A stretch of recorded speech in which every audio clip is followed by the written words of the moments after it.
Hello students. तो आज हम लोग लेक्चर नंबर 3 को कंटिन्यू करते हैं।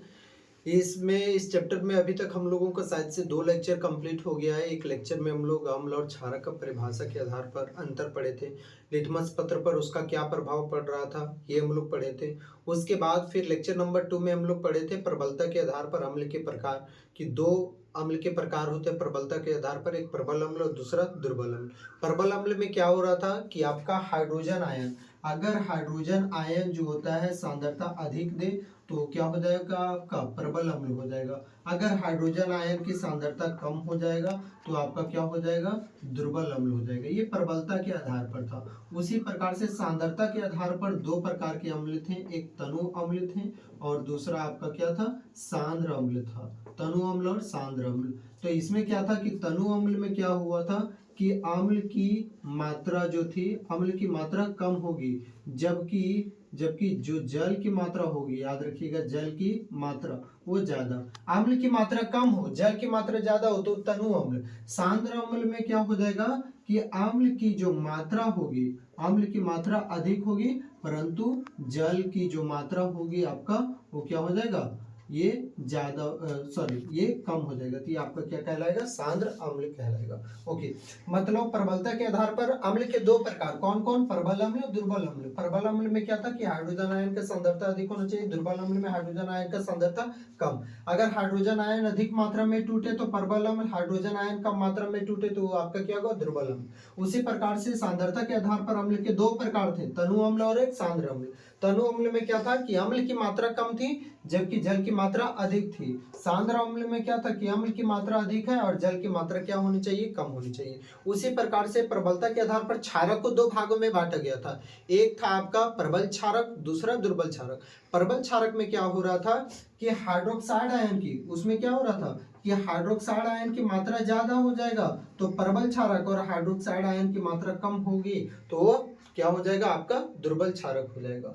अब उसी प्रकार से सांद्रता के आधार पर क्षारक के कितने प्रकार से थे, तो 2 प्रकार थे, एक तनु क्षारक और दूसरा सांद्र क्षारक। तनु क्षारक में आपका क्या था कि तनु क्षारक में अम्ल क्षारक की जो मात्रा होगी वो क्या हो जाएगी, कम हो जाएगी और जल की मात्रा अधिक। सांद्र क्षारक में कि क्षारक की मात्रा ज्यादा हो जाएगी और जल की मात्रा क्या हो जाएगी, कम हो जाएगी। अभी हम लोग का ये लेक्चर नंबर 3 यहाँ से अभी हम लोग का ये स्टार्ट होगा, जिसमें से आपका दे रखा है पीएच स्केल। सबसे पहले इसको आप तोड़ के लिखिए, पीएच स्केल। यहाँ से आप लोगों को एक चीज पता लगता होगा, सर ये स्केल है, एक प्रकार का क्या होता है, एक स्केल है। और हम लोग जानते हैं कि स्केल में एक रेंज होता है, जैसे कि घरों में स्केल होता है जो कॉपी वगैरह में हम लोग एक मार्जिन के लिए खींचते हैं, 15 सेंटीमीटर का, 30 सेंटीमीटर का, ठीक उसी प्रकार से ये भी क्या स्केल होता है। और उस स्केल के आधार पर नापा जाता है कि आपने जो अम्ल लिया है वो जो आपने पदार्थ लिया वो अम्ल है या क्षारक है या फिर लवणीय पदार्थ है। या तो अगर वो पदार्थ लिए तो अम्ल है तो कितना पावरफुल अम्ल है, कितना स्ट्रॉन्ग एसिड है, कितना स्ट्रॉन्ग बेस है, कितना वीक एसिड है, कितना वीक बेस है। तो ये आपका किससे पता चल सकता है, स्केल से। तो एक स्केल डेवलप किया गया। यहाँ पर P का मतलब हो जाता है आपका पुषांश, P का मतलब हो गया आपका पुषांश, हिंदी नाम पुषांश हो जाएगा। या तो इसी को हम लोग बोलते हैं पोटेंज भी। ये कौन सा भाषा का शब्द है, पोटेंज, याद रखिएगा ये है जर्मन शब्द। कौन सा शब्द है यह, पोटेंज जो है जर्मन शब्द है। पीएच स्केल, इसको तोड़ के पहले लिखिए, पी का मतलब आपका क्या हो गया, पुषांश या तो पोटेंज हो गया। And H stand for hydrogen. H जो होता है वो किसके लिए स्टैंड करता है, हाइड्रोजन के लिए स्टैंड, हाइड्रोजन, एच जो होता है आपका हाइड्रोजन के लिए स्टैंड करता है, हाइड्रोजन आयन के लिए, हाइड्रोजन आयन की कंसंट्रेशन के लिए।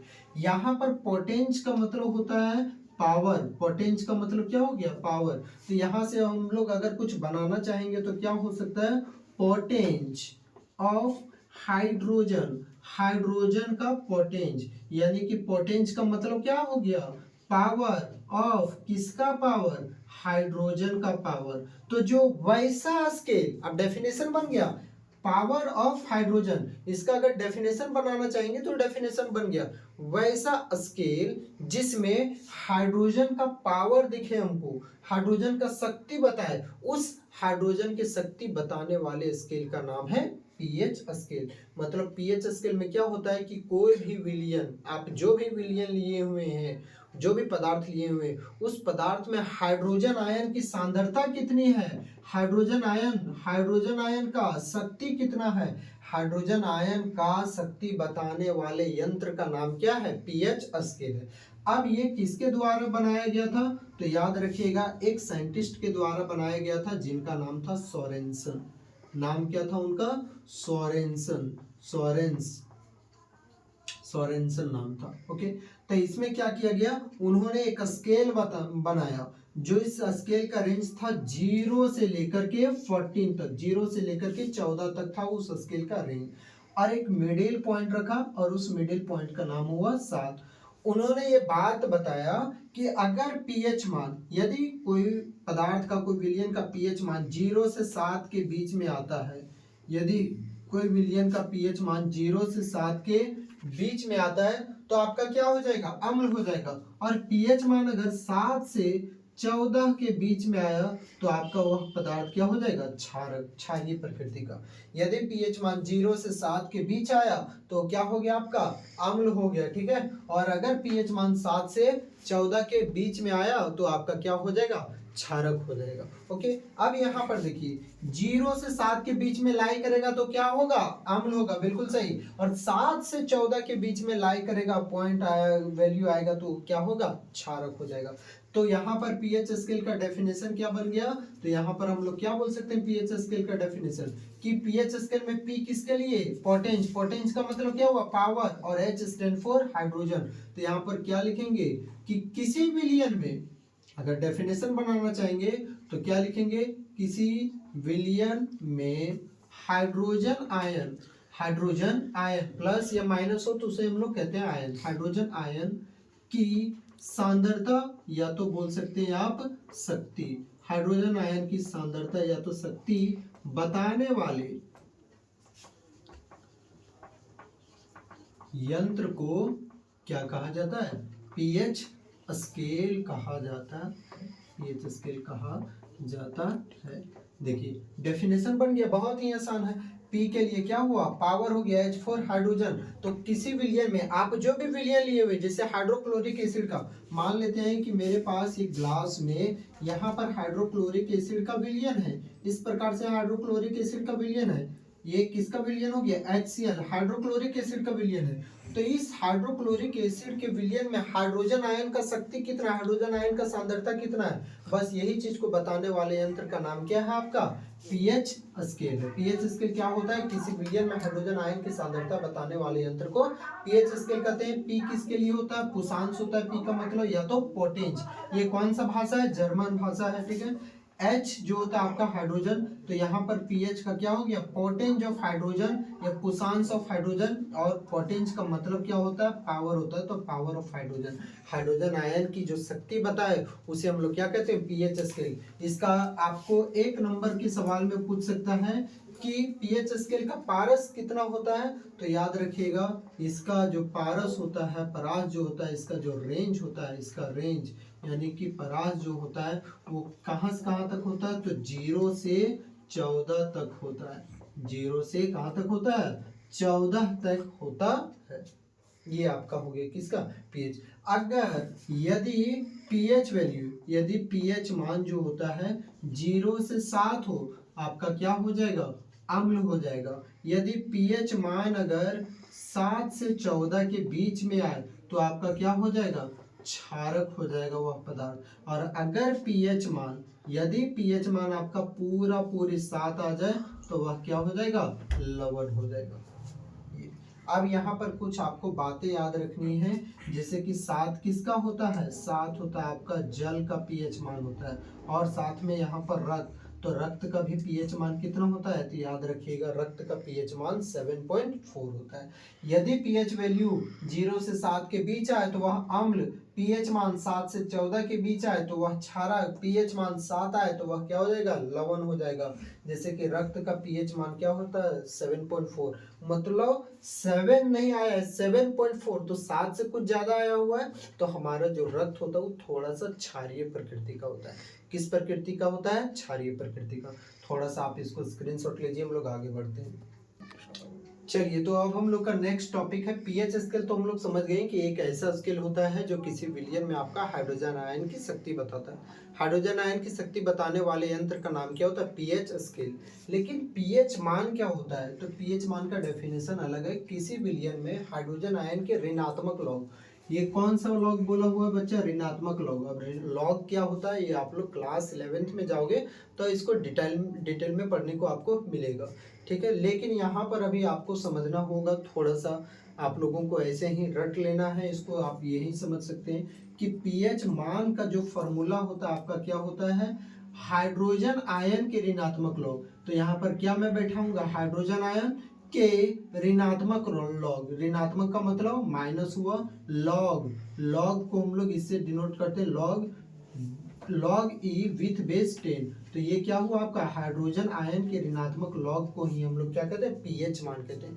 पीएच मान क्या होता है? हाइड्रोजन आयन, देखिए हाथ देखिए, हाइड्रोजन आयन के ऋणात्मक लॉग को क्या बोला जाता है? पीएच मान। किसी विलयन में हाइड्रोजन आयन के ऋणात्मक हो गया, लॉग को क्या कहते हैं हम लोग? पीएच मान कहते हैं। ये बताता है आपका कि कोई विलयन में हाइड्रोजन आयन का मान, हाइड्रोजन आयन का सांद्रता कितना है। जैसे कि यहाँ पर मैं एक क्वेश्चन लिख रहा हूँ, उससे पहले आपको एक चीज मैं बता देता हूँ कि लॉग 0, अगर लॉग 0 हो तो उसका मान कितना होता है? 1 होता है। लॉग 10 हो, लॉग 10 हो तो लॉग 10 का मान जो होता है 1 होता है, ये ठीक है। log 1 का मान होता है 0 और log 10 का मान कितना होता है? 1। मिस्टेक हो गया कि log 1 का मान कितना होता है? 0 और log 10 का मान कितना होता है? 1 होता है। अब यहाँ पर क्वेश्चन है कि यदि किसी विलयन में, देखिए,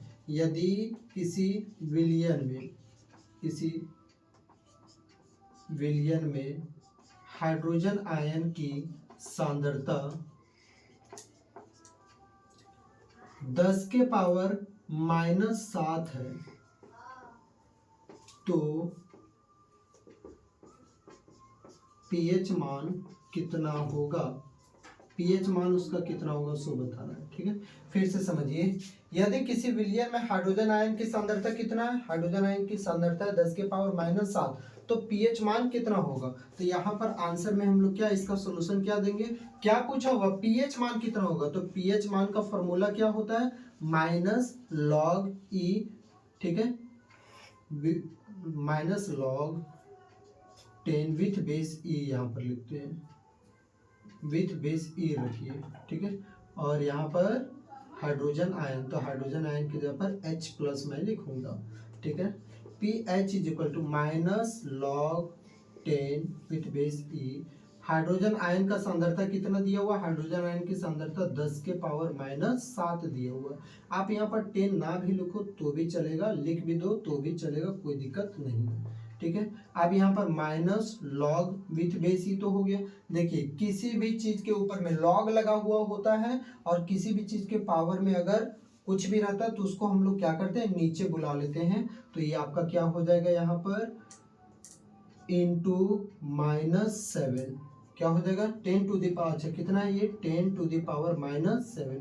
तो पीएच इज इक्वल टू क्या हो जाएगा? ये -7 को नीचे बुला लीजिए, -7 हो जाएगा, इंटू क्या हो जाएगा? -log 10 हो जाएगा। तो पीएच इसका कितना हो गया? -7 इंटू log 10, माइनस है तो -log 10 का वैल्यू मैंने कितना बता रखा है? 1। तो पीएच मान इसका कितना हो गया? 7 1 जा 7, ये माइनस इंटू माइनस क्या हो गया? प्लस।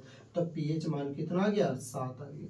ये कुछ इस प्रकार से आप इसको जल्दी से स्क्रीनशॉट लीजिए। एक और मैं क्वेश्चन सिमिलरिटी में बताता हूँ। चलिए, तो एक और क्वेश्चन है, यदि किसी विलयन में हाइड्रोजन आयन की सांद्रता 10 के पावर -14 है तो पीएच मान कितना होगा? तो बहुत ही आसान है, पीएच मान का फॉर्मूला क्या होता है? -log with base e, hydrogen ion concentration हो गया, ठीक है। तो pH is equal to -log with base e. Hydrogen ion की सांद्रता कितना दिया हुआ? तो 10 के पावर -14, कोई दिक्कत नहीं है। PH is equal to, power ऊपर में है तो पावर को नीचे उतारो, तो ऊपर में कितना? -14, तो -14 मैं यहाँ पर लिखूंगा और क्या बचा? -log विथ बेस ई, और क्या बचा यहाँ पर? 10। देखिए, -14 को नीचे उतार दिए और -log ई बचा और यहाँ पर 10 का 10। तो पीएच -14 गुने ठीक है, माइनस log 10 का वैल्यू, तो log 10 का वैल्यू कितना लिख रखा है 1, ठीक है, तो pH इज इक्वल टू 14 एकम 14 हो गया, आंसर खत्म। ये हुआ आपका। तो होप कि आपसे बन जाएगा। अब मैं यहाँ पर क्वेश्चन दे रहा हूँ होमवर्क के तौर पर कि आप लोग क्या बना सकते हो कि H प्लस आयन की जो सांद्रता है, H प्लस आयन की सांद्रता वो 10 के पावर माइनस 6 है। हाइड्रोजन आयन की जो सांद्रता है 10 के पावर माइनस 5 है। हाइड्रोजन आयन की जो सांद्रता है वो आपका क्या 10 के पावर माइनस 12 है। तो ये 3 क्वेश्चन है, क्या तीनों क्वेश्चन का निकल जाएगा। और अगर बहुत ही आसानी से जानना चाहते हो तो देखिए 10 के पावर कितना माइनस 6, तो इसका जो pH मान कितना आएगा, ऊपर में जो आएगा खाली उसी को प्लस कर देना है, तो यहाँ पर क्या हो जाएगा 6। इसका जो pH मान आएगा वो कितना हो जाएगा 5, इसका pH मान होगा वो कितना हो जाएगा आपका 12। ये तुरंत ही आंसर निकल गया कि इसका pH मान कितना दिया हुआ था, इसका कितना दिया हुआ, हाइड्रोजन आयन का सांद्रता -14, तो pH मान देखिए आया हुआ है 14। केवल वही चीज को आपको किस में लिख देना है, प्लस में लिख देना है। अगर ऑब्जेक्टिव में आया ये सवाल 1 नंबर टाइप में आया तो 10 के पावर -12 हो तो क्या हो जाएगा, उसका pH मान 12 हो जाएगा। 10 के पावर -11 हो तो pH मान 11 हो जाएगा। ये आपका सिंपल हो गया, आप इसको जल्दी से स्क्रीनशॉट ले लीजिए। हेलो स्टूडेंट्स, तो चलिए आज हम लोग अभी फिर से नेक्स्ट टॉपिक को पढ़ते हैं। अगला टॉपिक है दैनिक जीवन में पीएच का महत्व। अभी हम लोग क्या पढ़े, पीएच स्केल क्या होता है, पीएच मान क्या होता है। पीएच स्केल क्या होता है कि पीएच स्केल एक प्रकार का स्केल है जो कि 1919 ईस्वी में सोरेनसन के द्वारा बनाया गया था। पी जो होता है पोटेंस होता है और एच का मतलब होता है हाइड्रोजन। हाइड्रोजन आयन की शक्ति बताने वाले यंत्र को ही हम लोग क्या कहते हैं, पीएच स्केल कहते हैं। हाइड्रोजन आयन की शक्ति बताने वाले यंत्र को पीएच स्केल कहा जाता है। फिर वो कितना से कितना उसका परास रहता है, 0 से 14 के बीच में रहता है। यदि पीएच मान 0 से 7 के बीच में रहा तो वो आपका अम्ल हो जाएगा, 7 रहा तो लवण हो जाएगा, 7 से 14 के बीच में रहा तो क्षारीय हो जाएगा। ठीक है, अब यहाँ पर हम लोग जरा सा देखते हैं कि दैनिक जीवन में पीएच का क्या महत्व होता है। सो हमारा जो पहला पॉइंट है, आप अगर चाहेंगे तो पहले आप इसको लिख सकते हैं स्क्रीनशॉट लेकर के। अब हम लोग थोड़ा सा आगे बढ़ते हैं। पहला पॉइंट है कि हमारा शरीर 7 से 7.8 परास के बीच सही रूप से कार्य करता है। जो हमारा जो शरीर, जब हम लोग स्वस्थ रहते हैं, बिल्कुल अभी स्वस्थ है, मस्त है, जबरदस्त है, तो इस प्रकार से जब हमारा शरीर एकदम बिल्कुल हेल्दी रहता है तो उस टाइम अगर हमारे शरीर का पीएच वैल्यू ज्ञात किया जाए तो कितना आता है, 7.0 से 7.8 के बीच आता है। यदि पीएच वैल्यू 7 से 7.8 के बीच आया तो हमारा शरीर बिल्कुल उसको अडॉप्ट कर सकता है कोई भी पर्यावरण में। लेकिन यदि शरीर का पीएच वैल्यू इससे या तो कम हुआ या तो इससे ज्यादा हुआ तो हमारे शरीर के लिए क्या हो जाएगा, वो तकलीफ का कारण बन सकता है, हानिकारक बन सकता है। मतलब सही शरीर को सही रूप से कार्य करने के लिए कितना पीएच वैल्यू की आवश्यकता होता है, 7 से 7.8 के बीच। तो क्या लिखा हुआ पहला पॉइंट कि हमारा शरीर 7 से 7.8 परास के बीच सही रूप से कार्य करता है।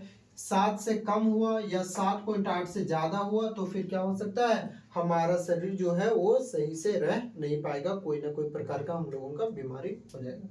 सेकेंड पॉइंट है कि मुंह का पीएच मान 5.5 से कम होने पर दंत क्षय प्रारंभ हो जाता है। जो हमारा जो मुंह होता है तो ये हमारे मुंह में क्या है, दांत है। अब दांत में देखते होंगे किन्हीं किन्हीं का दांत सड़ उड़ जाता है। ठीक है, तो ये किस प्रकार से होता है, तो खाने में जो भी होता है, अगर आप कहीं खाऊ लिए बहुत बढ़िया से एकदम बहुत ज्यादा क्या किए, खाऊ लिए, उसके बाद क्या किया, वो आदमी ब्रश से नहीं किया, 2 दिन 3 दिन तक ब्रश नहीं किया, तो खाना में जो भी जीवाणु वगैरह रहते हैं कुछ, वो क्या करते हैं, आपके जो दांतों में फंस जाते हैं। जो दांत के बीच में आपका होल होता है, 2 दांतों के बीच में थोड़ा सा गैप देखने को मिलता है, उस गैप में आपका फंस जाता है, वहां पर आपका जीवाणु पनपने लगता है। वो जीवाणु क्या करता है, दांत का जो इनेमल रहता है, याद रखिएगा दांत का क्या, इनेमल। तो दांत का इनेमल सबसे पहले किसका बना होता है, तो दांत का इनेमल बना होता है आपका कैल्शियम फॉस्फेट का। किसका बना होता है दांत का enamel, calcium phosphate. Calcium phosphate का रासायनिक सूत्र Ca3PO4 का होल ट्वाइस ही हो गया। तो क्या करते हैं, जब आप खाना खाएं, एकदम पूरा खाना खाएं, लेकिन 2-3 दिन तक वो आदमी ब्रश नहीं किया, 2 दांतों के बीच में थोड़ा सा वहां पर गैप रहता है, वो खाना क्या हो जाता है आपका उस दांत में देखिएगा फंस जाता है।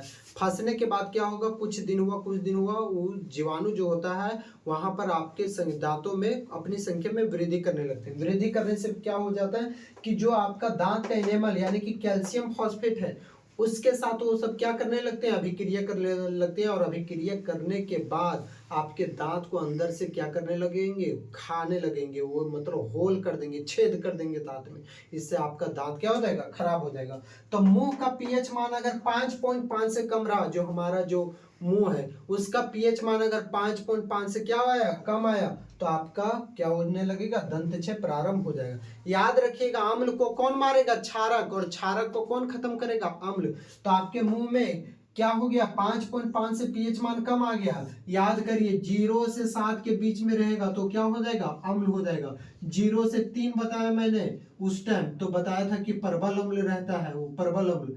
0 से 3 के बीच में रहेगा तो वो कौन सा अम्ल हो जाएगा, आपका प्रबल अम्ल हो जाएगा। तो मुंह का पीएच मान 5.5 से कम होने लगेगा, तो पीएच मान कम हो रहा है, मतलब अम्ल का मात्रा क्या हो रहा है, आपका बढ़ रहा है। पीएच मान में कमी, अम्ल का मात्रा वृद्धि, पीएच मान में वृद्धि, अम्ल की मात्रा में कमी।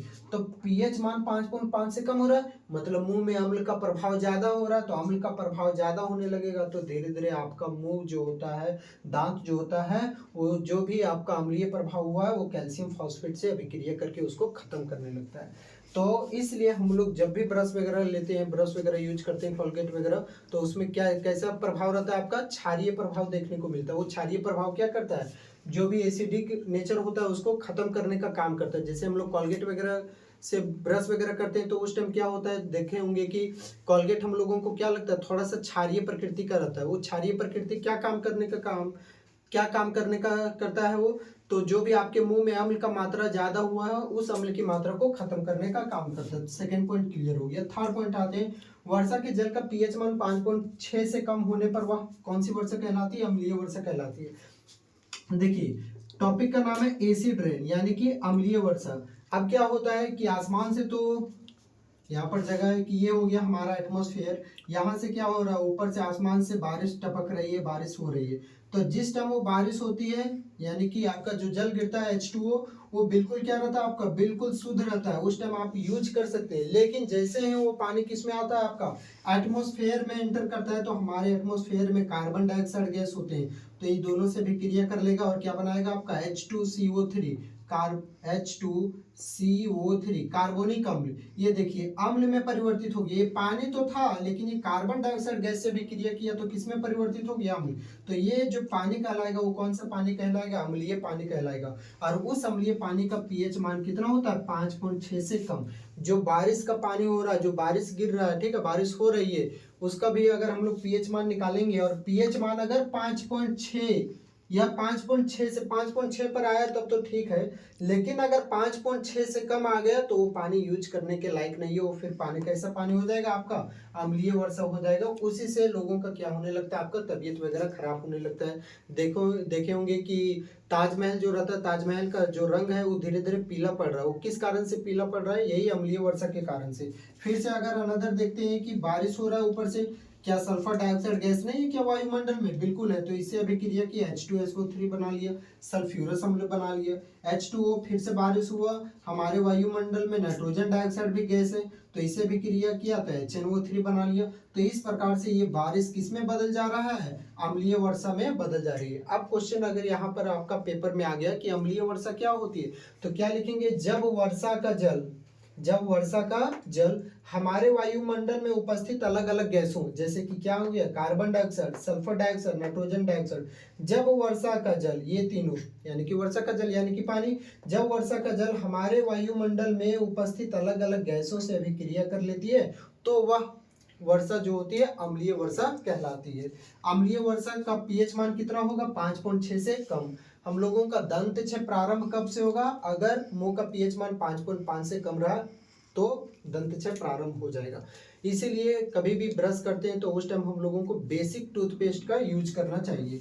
अगला है चौथा पॉइंट कि अलग अलग फसल के लिए अलग अलग पीएच मान वाली मिट्टी की आवश्यकता होती है। अगर आप चाह रहे हैं कि जैसे कि देखते होंगे कि आपका जो भी खेत है उस खेत में इस चीज़ का फसल अच्छा से नहीं हो पा रहा है, उस चीज़ का फसल नहीं हो पा रहा है, तो किसका डिफर होता है? आपका पीएच मान का डिफर होता है। जो बारी रहता है हम लोगों के यहाँ, बारी रहता है उसमें क्या आपका धान का खेती हो पाता है क्या? नहीं। क्यों? क्योंकि उस बारी में पीएच मान अलग होता है, उस मिट्टी का पीएच मान अलग होता है, जबकि खेत वाली मिट्टी का पीएच मान अलग होता है। तो धान के लिए अलग पीएच मान वाली मिट्टी चाहिए, और साथ में जो आलू वगैरह आप लोग बो रहे हैं उसके लिए अलग पीएच मान वाली मिट्टी चाहिए।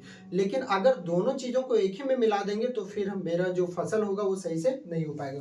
तो अलग अलग फसल के लिए अलग अलग पीएच मान वाली मिट्टी की आवश्यकता होती है। ठीक है। नेक्स्ट है क्वेश्चन, पॉइंट नंबर 5 है, जो कि हमारे पाचन तंत्र में भी, याद रखिएगा कि हमारे पाचन तंत्र में भी पीएच का महत्व होता है, पीएच का महत्व होता है। अब देखिए, खाना जब हम लोग खाते हैं तो खाना कहाँ से आपका अमाशय में जाता है, ग्रास नली के द्वारा कहाँ पर जाता है? अमाशय में। इस प्रकार से खाना जाता है। तो यहाँ पर इस प्रकार से जो खाना गया, इसमें देखिए अमाशय में एक एसिड पाया जाता है, उस एसिड का नाम क्या है आपका? HCl है, हाइड्रोक्लोरिक एसिड है। ये हाइड्रोक्लोरिक एसिड क्या करता है? जो भी भोजन में उपस्थित जीवाणु रहते हैं ना, उसको मारने का काम करता है। साथ में ये कुछ और भी एंजाइम को एक्टिव करने का काम करता है। ये आपको डिटेल में पढ़ाया जाएगा, जैव प्रक्रम वाले चैप्टर में मैं डिटेल में कवर कर दूंगा। अभी खाली इतना समझ जाइए कि हमारे अमाशय में आपका एक अम्ल पाया जाता है, उस अम्ल का नाम है HCl, जो कि जीवाणुओं को मारने का काम करता है, और साथ में जो एंजाइम रहते हैं उस एंजाइम को भी एक्टिव करने का काम करता है। अगर कहीं पर कोई आदमी गया पार्टी वगैरह में, बहुत ही ज़्यादा एकदम मसालेदार खाना खा लिया, मसालेदार खाना वगैरह खाने से क्या होगा कि पेट में जो अम्ल का मात्रा हो जाएगी वो थोड़ा सा क्या हो जाएगा? बढ़ जाएगा। पेट में अम्ल की मात्रा बढ़ने से क्या होने लगेगा? पेट में जलन देने लगता है। तो फिर लोग क्या करता है, इसकी जगह पर इस अम्लीय मात्रा को काटने के लिए किसका उपयोग करता है? क्षारक का उपयोग करेगा। थोड़ी देर पहले मैंने जस्ट बताया था कि अगर अम्ल को खत्म करना है तो क्षारक का प्रयोग करिए, क्षारक को खत्म करना है तो अम्ल का प्रयोग करिए। तो हमारे पेट में किसका मात्रा बढ़ गया मसालेदार खाना खाने से? HCl, मतलब आने की अम्लीय प्रभाव का मात्रा ज्यादा हो गया। तो उसके लिए हम लोग क्या ले लेते हैं? दवा वगैरह के तौर पर इनो ले लेते हैं, या तो हम लोग फिर क्या ले लेते हैं? मिल्क ऑफ मैग्नीशिया ले लेते हैं। मिल्क ऑफ मैग्नीशिया जो कि आपका क्षारक के रूप में काम करता है। इसका रासायनिक सूत्र मैंने लेक्चर नंबर 1 में शायद करा रखा है, MgOH का होल ट्वाइस। या तो अगर ये भी आपका नहीं जुगाड़ हो पा रहा है तो थोड़ा सा आप क्या कर सकते हैं, थोड़ा सा आप क्या चख सकते हैं? बेकिंग सोडा चख सकते हैं। ये सब आपका क्या हो गया? आपके जो पेट में जो अम्ल का मात्रा ज्यादा बढ़ा हुआ उसको खत्म करने के लिए क्या क्या हो गया? मिल्क ऑफ मैग्नीशिया का प्रयोग कर सकते हैं, या तो बेकिंग सोडा का उपयोग कर सकते हैं। ये हो गया हमारे दैनिक जीवन में पीएच का महत्व। आप इसको स्क्रीनशॉट ले लीजिए।